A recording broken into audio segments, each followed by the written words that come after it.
आवाज जनतेचा, लढा सर्वसामान्य जनतेच्या न्याय व हक्कांसाठी।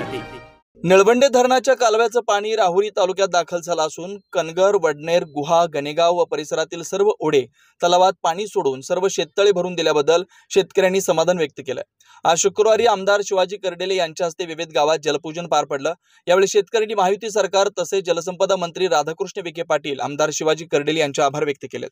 यावेळी बोलताना आमदार कर्डिले म्हणाले की गेल्या अनेक वर्षापासून निळवंड्याचं पाणी शेतकऱ्यांपर्यंत पोहोचावं ही अतोनात इच्छा होती।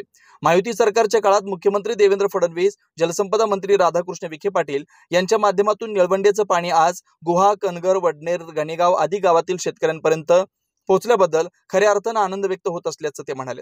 प्रसंगी भाजपाचे जिल्हा उपाध्यक्ष अमोल भनगडे, किरण कोळसे, बबन कोळसे, राजेंद्र कोळसे, बाळकृष्ण कोळसे, पोपटराव कोळसे, प्रभाकर कोळसे, मच्छिंद्र कोळसे, आबासाहेब कोळसे, बबन कोळसे, बाबासाहेब कोळसे, श्रीहरी आंबेकर, विजय वाबळे, निवृत्ती कोळसे, हरी कोळसे, दादासाहेब कोळसे, मीराताई कोळसे, संजय कोबरणे, प्रवीण कोळसे, चांगदेव कोबरणे, अंजाबापू कोबरणे, पोपट कोबरणे, विजय हार्दे, संजय कोबरणे, साहेबराव कोबरणे, नितीन कोबरणे, प्रवीण कोबरणे, बाबासाहेब कोबरणे, भाऊसाहेब कोबरणे, बापू कोबरणे, राजू कोबरणे आदींसह ग्रामस्थ उपस्थित होते। निळवंड्याचं राहुरी तालुक्याला पाणी मिळावा म्हणून गेली 50 वर्षापासून आमचा शेतकरी बांधव खरं वास्तविक पाहता वाट पाहत होता आणि शेतकऱ्याचा सुद्धा विश्वास राहिला नव्हता का नेमकं निळवंड्याचं धरण होईल का नाही, निळवंड्याचं धरण झाल्यानंतर आपल्याकडे कॅनल येईल का नाही, आपल्याला पाणी येईल का नाही याची खात्री याचा विश्वास कुठल्याच प्रकारचा वाटत नव्हता। परंतु देशाचे नेते आजच लोणीला येऊन गेले। नितीनजी गडकरी साहेबांनी मोठ्या प्रमाणामध्ये निळवंड्याला पैसे दिले आणि राज्याचे मुख्यमंत्री देवेंद्र फडणवीस साहेबांनी त्यांच्या सर्व सहकार्यांनी आणि पालकमंत्री राधाकृष्ण विखे पाटलांच्या प्रयत्नातून मोठ्या प्रमाणामध्ये निधी उपलब्ध झाला आणि ती मिळवण्याचं 50 वर्षाचं स्वप्न पूर्ण करण्याचं काम मला असं वाटतं का भारतीय जनता पार्टी महायुतीच्या सरकारच्या माध्यमातून होण्याचं काम झालं। आणि आपण आता निळवंड्याचं प्रत्येक वेळेला आपण जे काही धरणातून पाणी सोडतो त्यावेळेला अकोला असन, संगमनेर असन हे नेहमीच मंडळी ठेलच्या लोकांवर अन्याय करण्याचं काम करतात आणि नियम सोडून बेकायदा सोडून त्यांनी काल आपण निळवंड्याचे जे कॅनल होता त्या कॅनलवर पाईप टाकण्याचं काम केलं होतं आणि नियमामध्ये कुठल्याच प्रकारचं काही बसत नव्हतं। परंतु त्यांनी त्यांची हुकुमशाही वापरून ते आपले पाईप टाकण्याचं काम केलं। आपले सगळे शेतकरी बांधव जाऊन कार्यकारी अभियंता हापसे साहेबाला त्यांनी पत्र दिलं, परंतु त्या पत्राची कुठल्याच प्रकारची त्यांनी काही दखल घेण्याचं काम केलं नाही। परंतु 2 दिवसापूर्वी राहुरीला आल्यानंतर आधी शेतकरी माझ्याकडे आले आणि सांगितलं का कर्डिले साहेब आता एखाद्या वेळेला कॅनल बंद होईल आणि आम्हाला काही पाणी मिळणार नाही आणि आमचे शेतकऱ्याचे जे काही छोटे मोठे जे काही पिकं घेतोय आम्ही त्याच्यावर आपण गायला जनावराला चारा तयार होतो आणि मग तो चारा सुद्धा मिळणार नाही।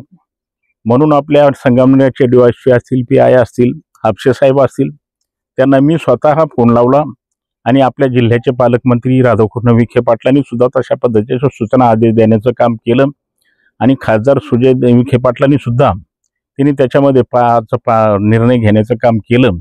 म्हणून आज जलपूजन येण्याला संधी खरं वास्तविक पाहता मिळण्याचं काम झालं। खासदार सुजय विखे पाटील येणार होते, परंतु गडकरी साहेब आल्यानंतर काही पाहुणे त्यांच्याकडे आले होते। ते म्हणले कर्डिले साहेब आता मला काही येणं काही शक्य होत नाही, तुम्ही जलपूजनाच्या कार्यक्रमाला जा। आणि जलपूजनाचा पाहिल्यानंतर आम्हाला एक वेगळा आनंद वाटला। आमच्या नगर तालुक्याला असं पाणी कधी मिळेल याची वाट पाहण्याचं काम नक्की निश्चितपणे त्या ठिकाणी आम्ही करतो।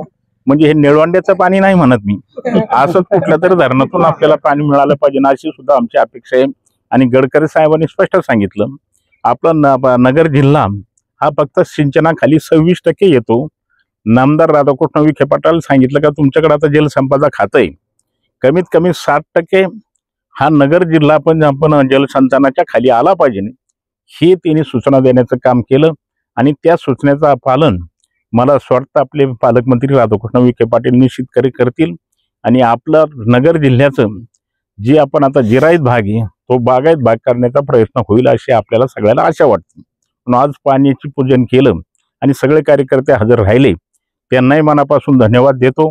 परंतु आता एवढं भरलेलं पाणी पाहिलं तसं उद्या आता जिल्हा परिषद पंचायत समितीला असे भरभरून पेटी भरून मतदान देण्याचं काम करा एवढीच अपेक्षा व्यक्त करतो आणि थांबतो। नवनवीन घडामोडी आणि सत्य बातमी पाहण्यासाठी आजच आमच्या YouTube चॅनलला सबस्क्राइब करा, शेअर करा आणि लाईक नक्की करा।